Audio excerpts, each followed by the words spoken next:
Representative Selesnikar, welcome to the world-famous Tax Committee. I will move the House File 4949. Are both amendments yours? Thank you, Chair. Davids, yes. Okay, so I will move the H949A2 amendment. Any discussion? Hearing none, all in favor say aye. Aye. Opposed? Motion prevails. A2 has been adopted. I will now move the H4949A3 amendment. Any discussion? Hearing none, all in favor say aye. Aye. Opposed? We now have the bill as amended in the shape you would like. To your bill, Representative Selesnikar. Thank you, Chair Davids and members. House File 4949 is a sports and events reimbursement program. Minnesota has built a strong track record of hosting major sporting events. But right now, we're doing it without a long-term strategy to stay competitive. This bill is about creating a strategy. It establishes a reliable, ongoing funding mechanism so we can pursue and win large-scale events on a consistent basis. When we bring these events here, the return is significant. We've seen firsthand events like the Big Ten basketball tournaments, the United States Olympic team trials, and the World Junior Hockey Championship.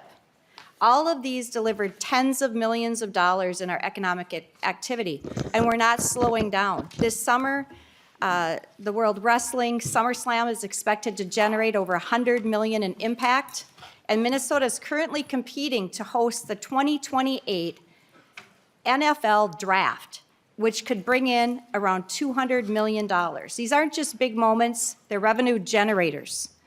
The Olympic trials produced $5.7 million in state and local taxes.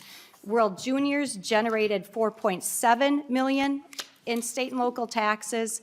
In other words, when we invest in landing these events, the state sees significant return. The challenge is that today we don't have a system in place to act quickly or competitively when new opportunities come up. That has already cost us events, and with them, hundreds of millions of dollars are not in the state, and it's had potential tremendous impact. Other states have figured it out. Cities like Las Vegas, Indianapolis, Dallas have standing funds they can tap into immediately to host the biggest events. This bill puts Minnesota on that same footing by creating a closed-loop funding model to generate tax revenue. A portion of that revenue is set aside, and the dollars are used to secure the next round of events. It's simple. We have a results-based program. We leverage dollars that have already been earned to drive future growth. This is about keeping Minnesota in the game. We all love the games.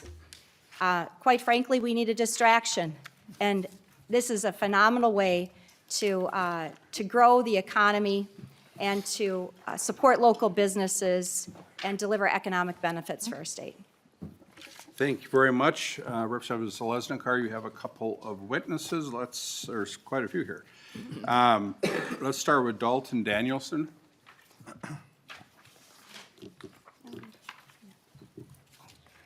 And while he's going up to the front there, does the department have any comments on this bill? Okay. Please state your name and who you represent for the record, please, sir. Thank you, Mr. Chair. My name is Dalton Danielson, Fiscal Policy Director with the Minnesota Business Partnership.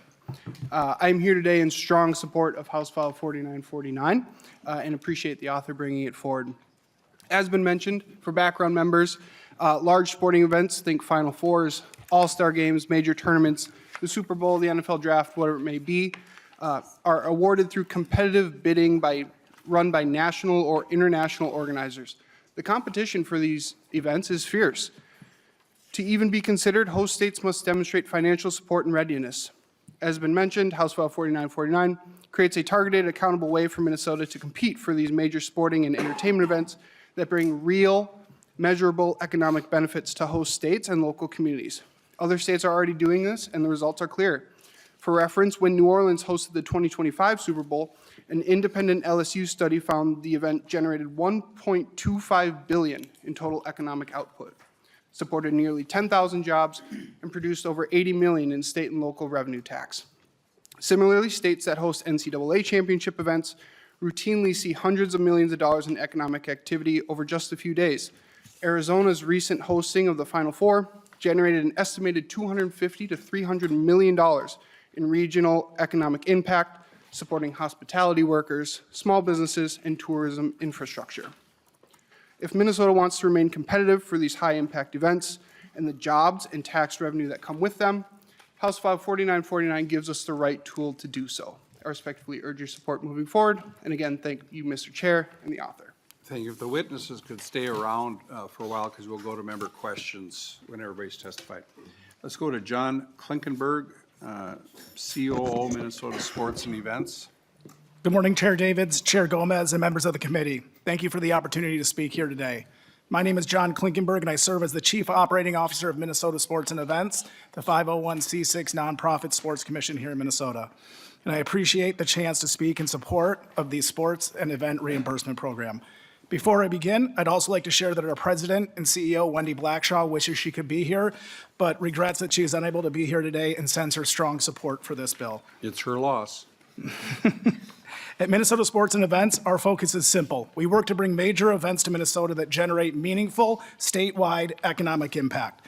These events drive visitors into our communities, fill our hotels, create jobs, support restaurants and small businesses, and generate real tax revenue for the state.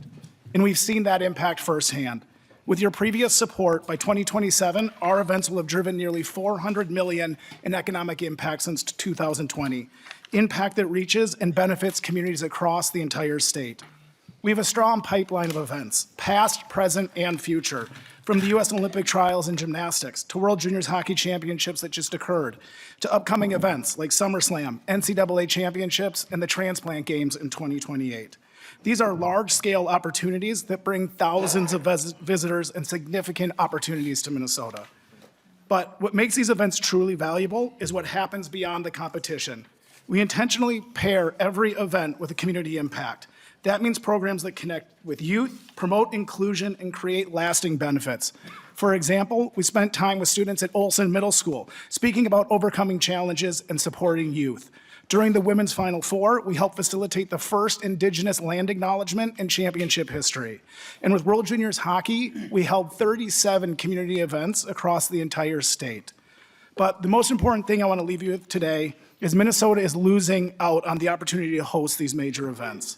We are one of the only sports commissions in the country without a consistent, ongoing tool to help attract and secure these events. Because of that, to date, we have already lost out on more than $430 million in economic impact. Most recently and notably, the 2028 U.S. gymnastics trials, and of course, the new Big Ten women's volleyball tournament that would have been held over Thanksgiving weekend. These are real opportunities. In many cases, we make it to the final round. We have the venues, the experience, and the track record. But we lose on one factor, funding. And the challenge is growing. The momentum is real. And because of what we have done as an organization and a community, future events would like to come here, such as the U.S. Figure Skating Championships, the World Juniors Hockey in 2031, major global events like the Women's FIFA World Cup, the Women's Soccer World Cup, and of course, NFL Draft. There's real momentum and demand for Minnesota as a host. Without a funding mechanism, we will continue to fall short of the finish line. This bill provides a solution. It creates a performance-based model that reinvests tax revenue generated by events back into securing future events. Simply put, it only works when the state benefits. That's how we stay competitive. That's how we win these opportunities moving forward. Thank you again for your time and your consideration. I respectfully ask you support this bill. Thank you, sir. Our next testifier is Lou Nanny. Video. Yes. Yes, Chair.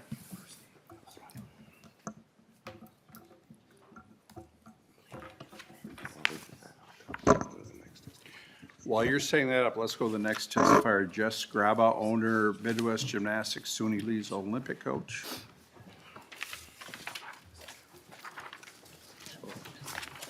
Please Co-chair. state your name and who you represent for the record, please, sir. Yes, my name is Jess Graba, and what else did you want to know? Oh, just provide your testimony. Okay, thank you. Co-chair Gomez, co-chair Davids, and members of the committee. Thank you for the opportunity to speak today. My name is Jess Graba. I am the owner of Midwest Gymnastics and the coach of Olympic gold medalist Sunny Lee. I've spent my entire career helping athletes pursue their dreams at the highest level of gymnastics, including world championships and Olympic Games. I want to share what it means to have the Olympic trials here in Minnesota. For SUNY and me, competing at home in front of our community was incredibly special. It's something most athletes and coaches never get to experience. The energy, the pride, and the support from the Minnesotans created a once-in-a-lifetime moment, not just for us, but for the entire gymnastics community. It was also deeply meaningful for SUNY to compete here as a proud member of the Hmong community. Seeing her on that stage in her home state meant a lot to the underserved communities across Minnesota. It showed young people, that many of whom don't get to see people like themselves represented, especially in person, that they belong on the biggest stage as well. We were also proud to be part of the broader community effort surrounding the event. Like John commented earlier, we did a large visit to the Mall of America where SUNY connected with a whole bunch of young athletes from the community and inspired the next generation. That kind of impact goes far beyond the competition. The results speak for themselves. The event generated $74.8 million in economic impact and $5.7 million in state and local tax revenue. More than 200,000 people visited the Fan Fest, and the city of Minneapolis came alive. We had over 1,000 gymnasts and dancers from age 8 to 80, filled Nicollet Mall with a choreographed performance to kick off the trials, 4 of which, well, actually probably about 8 of which were my own family. It was also an incredible display of community, energy, and pride. In fact, the International Elite Committee commented afterwards that it was the best Olympic trials they had ever attended, and commented as well that they wanted to they wanted to bring the same type of a feel to the Paris Games and beyond, because it was such a good and kind of closed in a community feeling in the air. I think a lot of that had to do with our venue, because it was very close and it made the experience very energetic. So, but despite the success, we did lose the opportunity to host the 2028 trials due to the lack of the funding. That's why I strongly support the sports and event reimbursement program. These events bring significant economic benefits, but just as importantly, they create lasting community impact and inspire future generations. Thank you. Thank you, sir. That was a pretty amazing time. Let's go to the video. This is Lou Danny. Members of the committee, thank you for the opportunity to speak to you today. I'm here to respectfully ask for your support of the Minnesota Event Reimbursement Program that provides dedicated funding to attract and host major sporting events here in Minnesota. These events are not just games, they are powerful economic drivers. They bring visitors, generate revenue for local businesses, and create meaningful statewide impact that extends well beyond the event itself. A great example is the recent World Juniors Hockey Championship. That single event generated an estimated $71.5 million in economic impact and produced $4.7 million in local and state tax revenue. More than 240,000 people attended the games and Fan Fest, filling hotels, restaurants, and entertainment venues across the region. For 10 days, Minnesota was also on the international stage as the tournament was broadcast around the world, showcasing our state, our venues, and our ability to host world-class events. But the impact didn't stop there. We also developed a 12-month statewide legacy program that included 36 community events across Minnesota. These are the kinds of long-term benefits that strengthen our state and reinforce our identity. Because of this success, USA Hockey is eager to bring another major event back to Minnesota. But the reality is we are at risk of losing these opportunities. Other states are making significant investments to secure these events. And without a competitive funding mechanism, we are falling behind. To date, Minnesota has lost out on more than $430 million in economic impact directly due to the lack of funding. This bill is about staying competitive. It's about ensuring we continue to bring world-class events and their economic and community benefits to Minnesota. With your support, we can continue to develop these opportunities for our state, our businesses, and our communities. Thank you for your time and your consideration. Thank you very much. Hi, this is Lou Danny. Remember? Hi, Lou. Oh, okay. Let's go to Cheryl Lindsay, Principal, Hall Elementary in Minneapolis.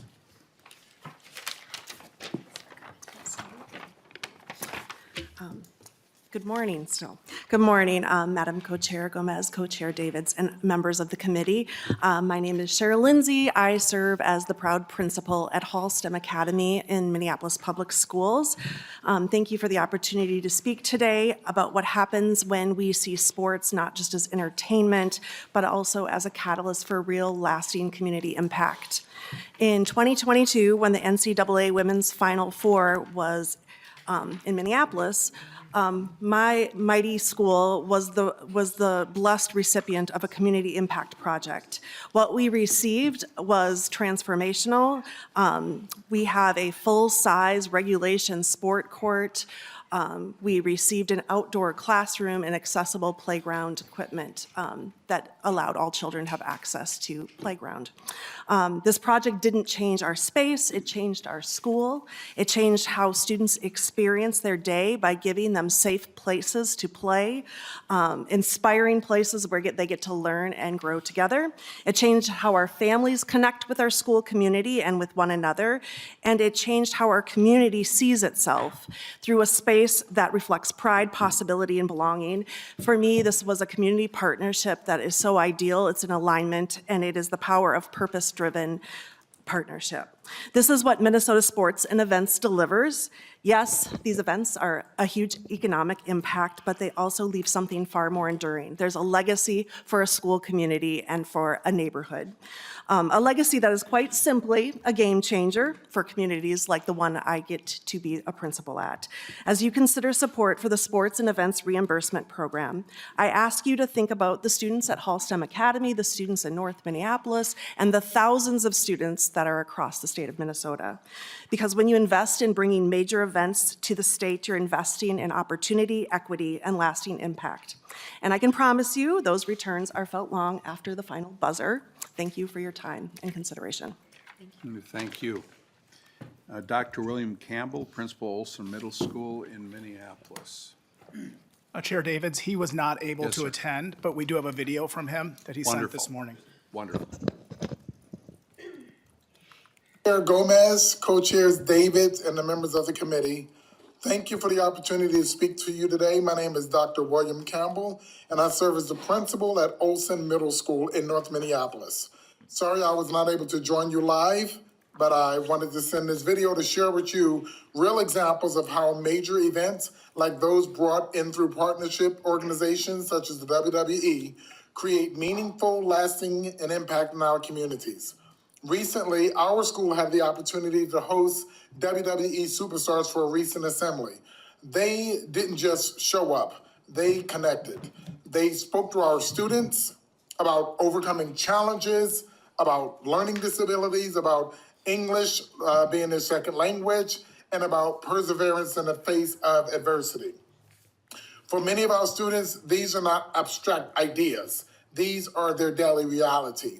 And hearing these messages from people they look up to made it real and relatable in a way that educators alone sometimes cannot. After the assembly, the superstars spent time in our special needs classrooms, and I'll never forget one of our students even challenged one of the superstars for an arm wrestling match. It was lighthearted, it was joyful, and it was powerful. The moment captured exactly what inclusion looks like: confidence, connection, and pure excitement. Our school, like many others, often faced negative press, but the event brought something different. It brought pride, it brought positivity, and it gave our students and our entire community and our district a story worth celebrating. And I'll admit, I'm a huge WWE fan myself, but what I saw that day went far beyond entertainment. It was impact, it was inspiration, and it was community building at its best. These are the kinds of opportunities that come when we host major events in Minneapolis. They extend far beyond the venue and into our schools and neighborhoods and the lives of our young people. I strongly urge you to support the Sports and Events Reimbursement Program bill so that we can continue to bring these experiences to Minnesota. Thank you for your time and consideration, and I look forward to additional opportunities. Bye-bye. Okay, very good. Is there anyone else in the audience who wishes to testify on behalf of this bill or with concerns? Would the department like to? Okay. Okay, so with that being said, we will now go to member questions. Representative Hewitt. Thank you, Mr. Chair, and I'm honored to be first. Just a couple questions. Can we have the Business Coalition gentleman come back up? I believe his name is Dalton. And then while he's coming up, I'm going to make a couple comments. First of all, I'm all in favor of bringing sports events to Minnesota. I think that's very clear on how I stand in this committee. I'm not in favor of pulling money out of the general fund or money that was going into the general fund. And you see this even with me with Hennepin County and stuff like that, because I think that's dangerous when we set up that practice of money that, like groups like this come to us and they say, we're going to raise all this money for the state of Minnesota, and now they want us to pull it back out. And so the state is an investor in programs like this. We have to figure out a way to build this fund. But I also, Representative Zlisakar, I'm a little bit held back here because, again, this is general fund money. It would be general fund money, and then we reimburse it. And to get to Chair Robbins' goal about where we need to go with oversight on fraud, this should really be set up as a legislative sports committee. I found out when I made my comment the other day in caucus, or I'm sorry, in committee here about the sports committee and how legislators sit on it and they don't meet. Well, I guess that got disbanded because we never met.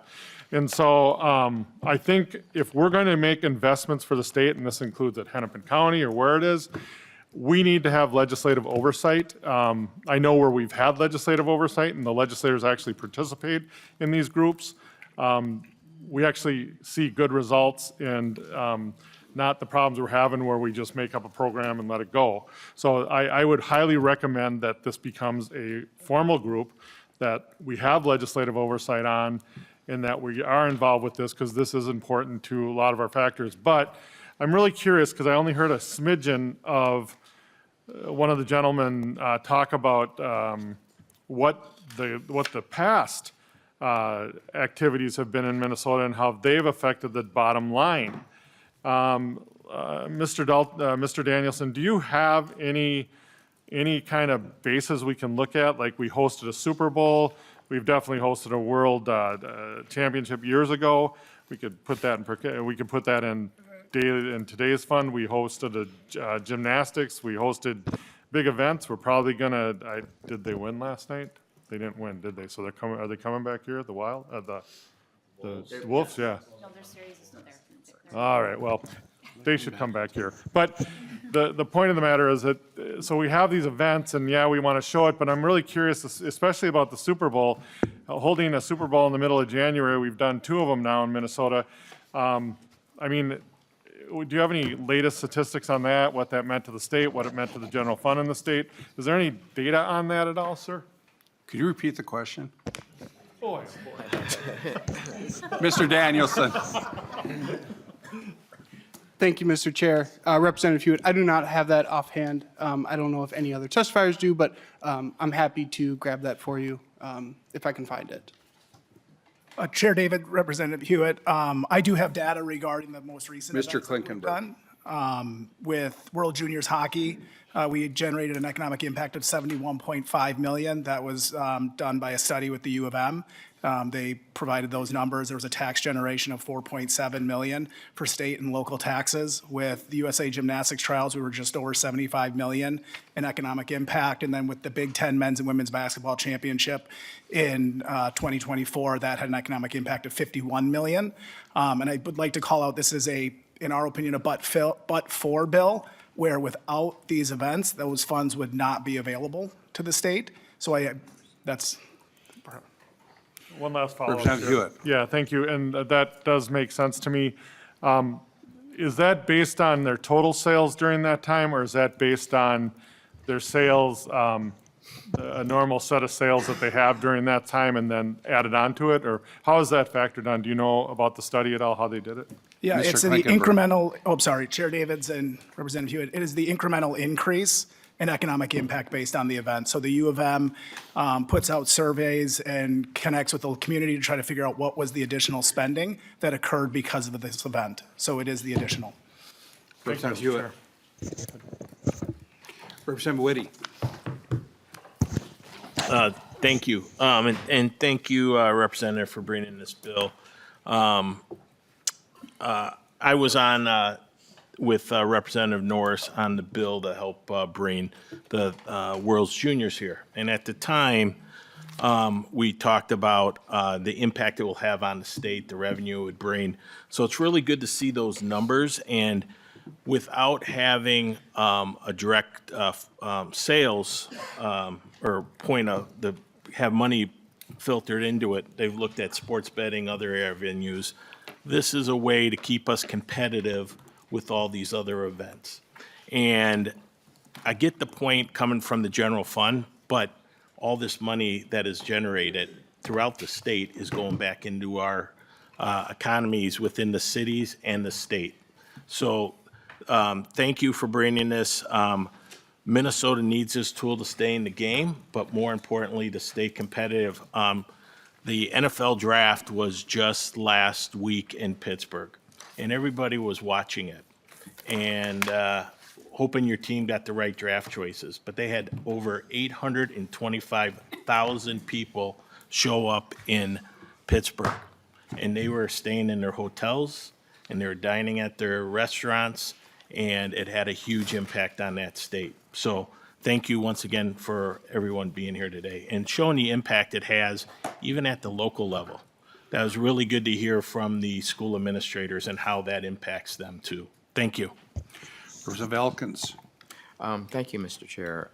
Continuing in the same line, I'm noticing that there are several examples in the package about these kinds of analyses, and this one on the Junior Hockey Championship specifically has the University of Minnesota Extension's logo on this. So I'm assuming that when we say University of Minnesota, we're really talking about the University of Minnesota Extension, right?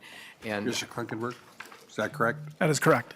yeah. Representative Elkins. Yeah, so I think, you know, the University of Minnesota Extension is kind of, they're experts on doing these kinds of analysis. They also, for example, do all of the local option sales tax analyses for the cities. And so they tend to have pretty well developed methodologies for doing this kind of stuff.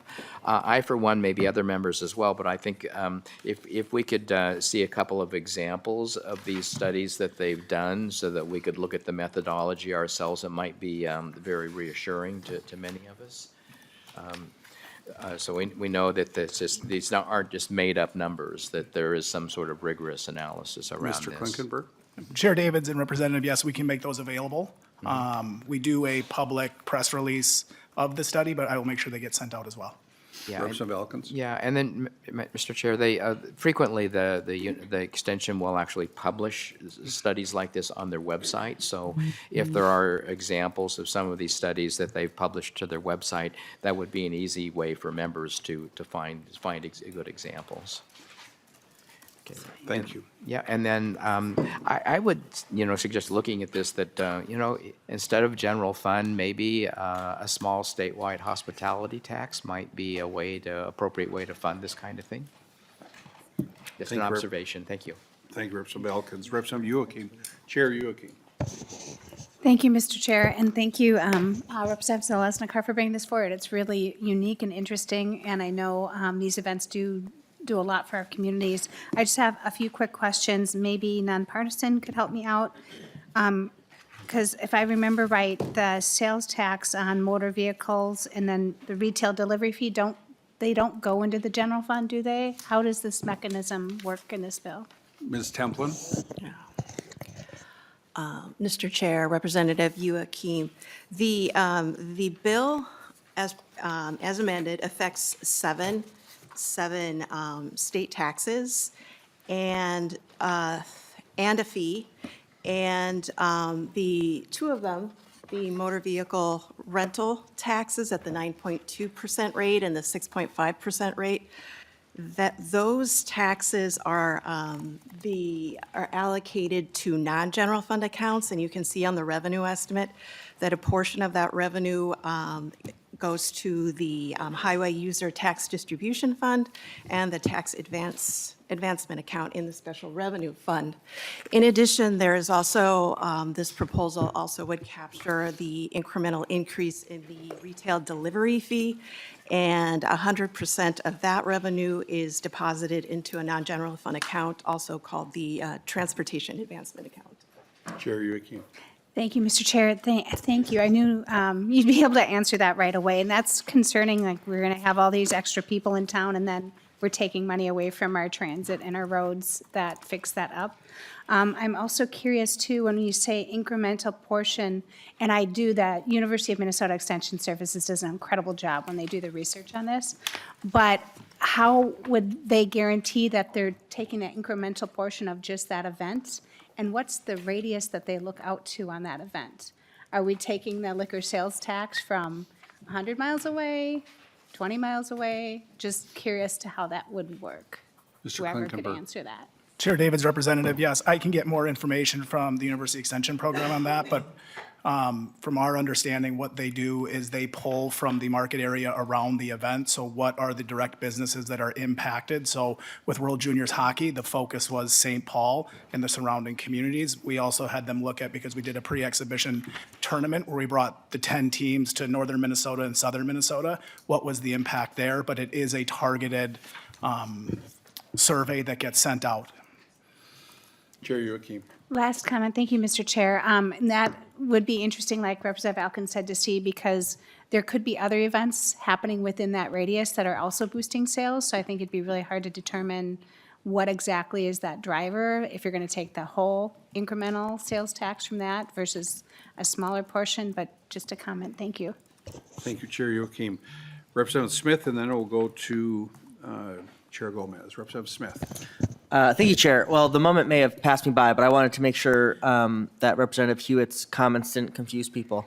The Minnesota Timberwolves will play on Thursday in Game 6 in Minneapolis. The Wild play tonight in Dallas, but no matter what, that's a Game 5. They will be back in Thursday in St. Paul to play Game 6. It's on public record. Just making So sure. Representative Smith, just for the record, if that's the case, then that night I would not go to McGovern's. Yeah, Thursday I think is going to be a very busy night. You should Okay, just yeah. sit in front of your own TV and get ready. I tried. It doesn't work well. Mr. Chair, real Yes, quick, Representative Hewitt. I just want to give, nope, I'm not going to respond to that because, okay. But the Business Coalition did get back to me, and I thank them for that. The Super Bowl, as said by the Dayton administration, brought in $450 million, and that was 50 overestimated. So that's for the fact. Great. You would like to wrap it up, Chair Gomez? Oh, sure. Thank you. Yeah, I mean, it's good. It's good to have big events happen in our communities. It's good to have, big sporting events and big other events come into the state of Minnesota, into our cities. They have a big impact on our local community. I guess I'm very curious, this is just full of unknowns about the fiscal impact of this on the general fund. Very curious about how it is that you would analyze. I think that the idea of analyzing the increment in a sales and use tax, a liquor gross receipts tax, a cannabis gross receipts tax, or even, the delivery fee is maybe a little bit of a different proposition from analyzing the increment in individual income taxes and corporate franchise taxes, which are also included here. But I think big picture, it's, one of the testifiers said something about a but-for test, and that is actually a really important principle in taxes. Especially when we're looking at something like this, the kind of the magnitude of the public subsidy that we're asking to be brought to this particular nonprofit organization is unknown at this time. But whenever we are putting, public dollars into something, we have to ask ourselves, would this happen but for this public tax subsidy? Would these events have come to Minnesota but for this public subsidy? And what you're kind of showing us is this list of events that have come to Minnesota already without this public subsidy, kind of a long list of them, and we can sort of tick them off. And then we have this other list that says, oh, but look at all these events that didn't come to Minnesota, and we lost out on XYZ amount of revenue that, and the implicit argument is because we're not giving tax money to this particular nonprofit. And to me, that's a very difficult jump to make. And I would need to see a lot more evidence in order to think about, especially devoting a revenue estimate full of unknowns should make us all a little bit nervous. There's sort of this new, I know that the University of Minnesota Extension does some economic analysis. This is asking for a very different kind. I'm glad that Representative Elkins asked for sort of an example of, so that we can understand the methodology that's being proposed here. But, to me, it's kind of like if we can agree that this is something that, without funding this particular nonprofit organization, that we wouldn't get these big events, and we can agree to that. And I believe that there are other policy interventions that we can make that would help support this organization that are not sort of a blanket, very difficult kind of, to calculate. So difficult that our tax researchers have a bunch of unknowns on the revenue estimate. This kind of calculation. There's an entire committee that's about, that economic development is like a thing that the state invests in. And so if this is something that really requires public money, then I believe that there's a better way to do it than through kind of capturing a bunch of tax increment, the amount of which remains unknown. And, I think that there's some, trust of the University of Minnesota Extension, but having any outside entity do an analysis and then tell the Commissioner of Revenue to send the money to a nonprofit gives me a lot of pause. So thank you, Mr. Chair. Thank you, Madam Chair. If you'd like to wrap it up, Representative Zalesnikar, then we have one more bill. Thank you, Chair Davids, and thank you, Chair Gomez and members. I think that this is a really great opportunity for Minnesota, and make no mistake, if the events don't come here, there is no revenue going in the general fund. There's no revenue going in the local community to support the businesses, to support the schools, to support the community. So, without a doubt, from what we've heard, we've lost economic opportunity that would help the hospitality business, that would help bring an energy into this state that I think we've missed. Athletes compete. I think Minnesota should compete too. The local sales tax is going to stay in the local community. What we're talking about is taking the event, the state tax portion, and putting it there. So we're not continually coming back to the state of Minnesota to say, can we get this? And we're behind the 8 ball. That they're already deciding and we lost the event. So the legislation moving timely doesn't seem to happen all the time here. So I think it's an opportunity to ensure that the local communities are going to see growth, that the hospitality industry is going to see growth, and we don't miss the opportunity. And adding another tax, this avoids all that in a time when Minnesota doesn't need to see more taxes. So I think it's purpose-driven. It has tremendous opportunity for community connections, which I think are important. Everyone in this room attends sports or entertainment and arts and all those things. And it's inspiring moments like this that all the ages need. So this bill's for small business. This bill's for about showcasing the great state of Minnesota. It has no fiscal note. It allows employees to thrive, businesses to thrive, and it creates a fantastic opportunity for people to live, work, and visit here. So thank you very much, and I hope you support the bill. Thank you very much. Okay, with that, I will renew my motion, House File Number 4949, as amended, be laid over for possible inclusion in the omnibus tax bill. Thank you, Representative, and to all the testifiers.